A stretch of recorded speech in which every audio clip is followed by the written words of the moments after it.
They say life's a journey, enjoy the ride.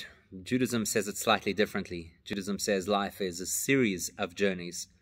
And in this week's Torah portion, we get the template of these journeys. The journeys the Jewish people took from the land of Egypt, which was a place where things were really tough, where life was really pressured and stressful and anxiety-filled.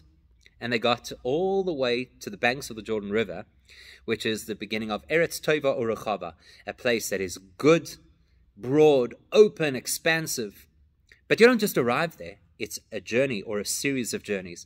And like anything else in life, some of those journeys are ups and some of those journeys are downs. Some of those journeys feel good and we feel that there's an optimism in the world. Other journeys are overwhelming and we feel lost. Some of the journeys we feel that God is looking after us. He's providing us with everything that we need. Some of those journeys we feel that we've been abandoned.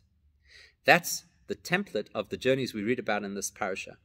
Now, when Rashi tells us his insight right at the beginning of the Torah portion about these journeys, he says, it's like a story. Imagine if there was a king, and the king had to take his son to seek medical treatment far from home. And eventually, the son is healed, and they go back, and he says, this happened in this place. Remember, we were here, we slept there. And so what Rashi is effectively telling us is, life is a series of journeys. Some of those journeys feel incredibly challenging until you remember that your father, the king, is the one who's taking you on these journeys. And when your father, the king, takes you on journeys, it's only because he wants you to heal.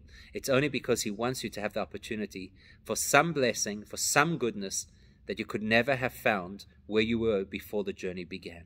Have a great Shabbos. Stay safe and stay sane.